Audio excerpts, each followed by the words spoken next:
بسم اللہ الرحمن الرحیم۔ السلام علیکم، الصلاۃ والسلام علیک یا سیدی یا رسول اللہ وعلی آلک و اصحابک یا رحمت للعالمین۔ ناظرین، میں آپ کا میزبان غلام مصطفیٰ آپ کی خدمت میں حاضر ہوں۔ آپ لوگ ہمارا یوٹیوب چینل اور فیس بک پیج دیکھ رہے ہیں۔ امید ہے کہ آپ لوگ جہاں بھی ہوں گے بخیر و عافیت ہوں گے۔ سعودی عرب جنگ کا نقشہ تبدیل محمد بن سلمان کی جانب سے ایک انتہائی قدم اٹھایا گیا ہے اور بڑا یہ اچھا قدم اٹھایا گیا ہے۔ میں جو ہے وہ ان کو اپریشیٹ کرتا ہوں ان کے اس قدم پر، اور ایک بڑی اہم ترین بیٹھک ہوئی ہے۔ ایرانی سائنسدانوں نے کمال کر دیا جی، پوری دنیا کو حیران و پریشان کر کے رکھ دیا ہے۔ اس کی تفصیل آپ لوگوں کے ساتھ شیئر کرنی ہے۔ ٹرمپ کی جتنی محنت تھی وہ ساری کی ساری میں کہتا ہوں ضائع ہو گیا۔ خبر یہ کیسے ایران کے اندر سے آئی ہے، وہ جتنا اس نے حملے کیے، جو کچھ بھی کیا نا، وہ کچھ بھی حاصل نہیں کر سکا۔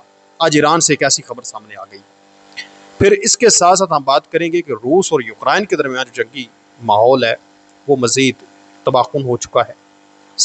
بڑی تعداد میں لوگ ہلاک ہو چکے ہیں، زخمی ہو چکے ہیں، ہولناک قسم کے حملے کیے گئے ہیں۔ اس کی تفصیل آخر پر آپ لوگوں کے ساتھ شیئر کروں گا۔ امید ہے ویڈیو آپ لوگ مکمل سماعت فرمائیں گے اور کمنٹ سیکشن میں اپنی جو قیمتی رائے ہے اس کا اظہار بھی ضرور کریں گے۔ پاکستان زندہ باد کا نعرہ کمنٹ سیکشن کے اندر ضرور لکھیں۔ ناظرین محترم، آپ لوگ جانتے ہیں کہ جو سعودی عربیہ ہے، عراق کے اندر سے کچھ اٹیک ہوئے سعودی عرب کے اندر، جس میں ارامکو کی جو آئل کی تنصیبات ہیں ان کو ٹارگٹ کیا گیا، نشانہ بنایا گیا، تباہی ہو گئی۔ پھر یمن کی حوثیز کی جانب سے سعودی عرب کے اندر اٹیک کیے گئے۔ پھر سعودی عرب نے یمن کے حوثیز کے ٹھکانوں پر بھی بمباری کی، اور عراق کے اندر کربلا، بصرہ، ان علاقوں پر بمباری ہوئی۔ یہ ایک انتہائی افسوسناک صورتحال ہمیں دیکھنے کو ملی، وہاں پر تشویشناک صورتحال دیکھنے کو ملی۔ سعودی عرب کے اندر حملہ ہو، عراق کے اندر حملہ ہو، یمن کے اندر حملہ ہو، ایران کے اندر حملہ ہو، یہ مسلمان بندے کے لیے بڑی افسوسناک صورتحال ہوتی ہے۔ جی آپ بخوبی جانتے ہیں۔ اس پر ہم کوئی جشن نہیں منا سکتے کہ جی وہاں پر حملہ ہو گیا ہے تو تباہی ہوگی، جی کیا بات ہے۔ یہ میں سمجھتا ہوں کہ ایک احمقانہ سوچ ہے بندے کی۔ اب جو حملہ ہو گیا ہے وہ ہو گیا، ٹھیک ہے، بات ختم ہوگی، لیکن اس کے بعد اب جو سعودی عرب نے ایک قدم اٹھایا ہے، میں نے کہا کہ میں اس کو اپریشیٹ کرتا ہوں۔ دیر آئے درست آئے، حملہ ہوا، جو کچھ بھی ہوا، لیکن یہ ہے کہ کم از کم سعودی عرب نے صلح کے لیے ہاتھ بڑھایا۔ سعودی عرب نے عراق سے درخواست کی کہ آپ کی سرزمین استعمال ہو رہی ہے ہمارے خلاف، بہتر یہ ہے کہ مزید استعمال نہ ہو، اگر مزید استعمال ہوگی تو ہم پھر اٹیک کریں گے، جس پر عراق کی گورنمنٹ نے بھی بڑا اچھا رسپانس دیا۔ عراق کی گورنمنٹ نے عراق کے اندر ہونے والے حملوں کی بھی مذمت کی سعودی عرب کی، اور سعودی عرب کے اندر عراق کی طرف سے جو حملے ہوئے اس چیز کی مذمت کی۔ تو ابھی ایک بڑی عام ترین بیٹھک ہوئی ہے۔ سعودی وزیر خارجہ عراق کی سرزمین پڑوسی ممالک کے خلاف استعمال نہیں ہونی چاہیے، یہ انہوں نے اسٹیٹمنٹ دی۔ یہ اردن کے دارالحکومت میں عمان میں عراقی ہم منصب سے ملاقات کے دوران سعودی وزیر خارجہ نے کہا کہ عراق کے مفادات، خود مختاری اور عرب و اسلامی ممالک سے تعلقات کو مضبوط بنانا ضروری ہے۔ یعنی جو عراق کے وزیر خارجہ ہیں اور جو سعودی وزیر خارجہ ہیں، ان کی آپس میں یہ ملاقات ہوئی ہے اردن کے دارالحکومت عمان میں۔ سعودی وزیر خارجہ نے زور دیا ہے کہ عراق کی سرزمین اور صلاحیتوں کو کسی بھی پڑوسی ملک کے خلاف جارحیت کا ذریعہ نہیں بننے دینا چاہیے۔ یعنی بات چیت کر کے انہوں نے معاملات کو حل کرنے کی کوشش کی ہے۔ یہ ایک بڑی اچھی چیز ہے۔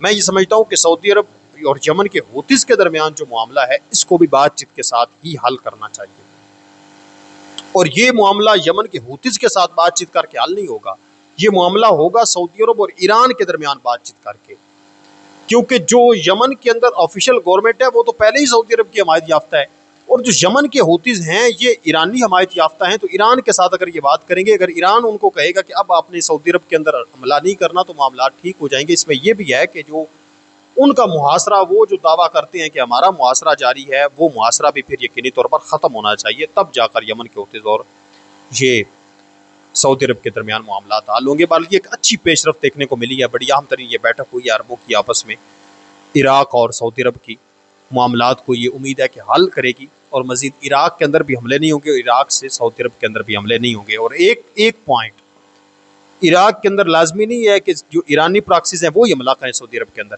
عراق کے اندر ہواری، امریکی ہواری، فیک سٹیٹ والے، جانتے ہیں آپ ان کو، فیک سٹیٹ والے، قبضہ گروپ والے، انہوں نے وہاں پر خفیہ ٹھکانے بنا کے رکھے ہوئے ہیں اور وہ اسلامی ممالک کے اوپر حملہ کر کے آپس میں لڑواتے بھی ہیں.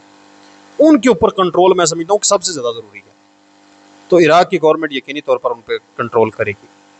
پھر میں نے کہا کہ جو ایران کے سائنسدان ہیں انہوں نے دنیا کو حیران کر دیا ہے. جناب والا امریکہ نے اتنی بمباری کی کیوں کی؟ کہ ایران ہمارا مخالف گروپ ہے، ایران ہمارے آگے گھٹنے نہیں ٹیک رہا، باقی سب نے ہمارے آگے گھٹنے ٹیک دیا، تو ایران کو ہم نے مضبوط نہیں ہونے دینا، ایران کو ٹیکنالوجی کے میدان میں، ہر میدان میں ہم نے کمزور کرنا ہے. لیکن دیکھیں قدرت کی شان، دیکھیں یہاں پر کہ جاپان اور جرمنی کے بعد تیسرے نمبر پر ایران وہ ملک بن گیا ہے جس نے گیسوں کی نوعیت اور مقدار کی نشاندہی کرنے کے لیے جدید ترین ایک مشاہدہ کر دیا. خبر ذرا سنیں آپ، جاپان اور جرمنی کے بعد ایران خطرناک گیسوں کی فوری شناخت کرنے والے جدید ترین ریڈکشن ٹیسٹ کٹس تیار کرنے والا تیسرا ملک بن گیا.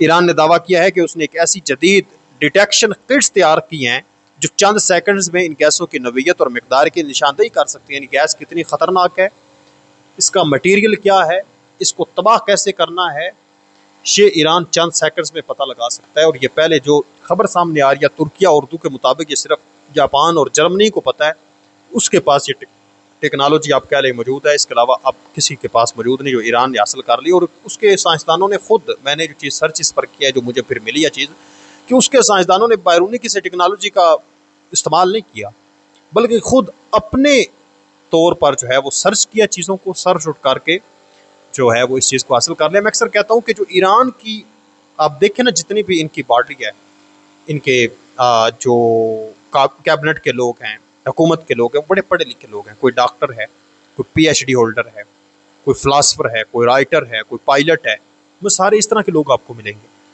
حالانکہ اتنے سالوں سے پابندیاں بھی عائد ہیں، جنگی ماحول بھی آپ لوگوں کے سامنے ہے، اتنے بڑے سائنسدان مارے بھی جا چکے ہیں، اس کے باوجود تعلیم میں ان کا دیکھ لیں ہمارے خطے میں ان کی ریشو کتنی زیادہ ہے. سائنسدان ان کے دیکھیں کتنے مطلب اچھے اور بہترین اپنے ملک کے لیے کام کر رہے ہیں. ایرانی حکام کے مطابق یہ ٹیکنالوجی تیل، گیس اور پیٹرو کیمیکل، پانی، ماحولیاتی خان کنی سمیت مختلف شعبوں میں استعمال کی جا سکے گی.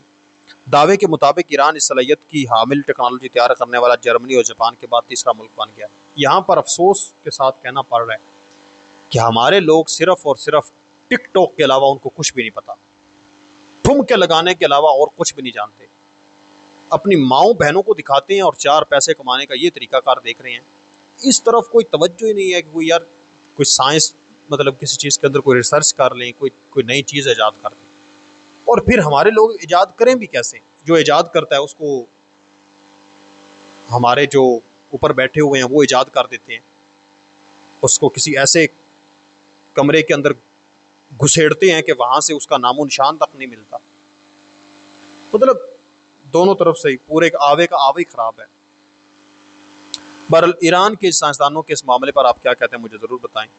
میں نے آپ سے عرض کیا کہ آخر پر ہم بات کریں گے کہ روس اور یوکرائن کے درمیان خوفناک جنگ جاری و ساری ہے. اس کی مختصراً اگر تفصیل آپ لوگوں کو بتاؤں تو آج 5 اگست کو روس اور یوکرائن نے ایک دوسرے کے اوپر تباہ کن قسم کے حملے کیے ہیں، جس میں 29 بیلسٹک میزائل اور 105 ڈرونز سے ہولناک حملہ روس نے یوکرائن کے اوپر کیا، امریکی اتحادی کے اوپر حملہ کیا ہے، جس میں 17 لوگ مارے گئے ہیں اور 45 زخمی ہوئے ہیں. اس کے علاوہ یوکرائن نے روس کے اندر حملہ کر کے 9 لوگوں کو مار دیا ہے اور متعدد زخمی بھی ہوئے ہیں. یہ تازہ ترین ڈیٹیل ہے، آپ اس پر کیا کہتے ہیں ضرور بتائیں. ملتے ہیں ایک اور نئی ویڈیو میں، تب تک اللہ نے کے بعد پاکستان ہمیشہ زندہ باد.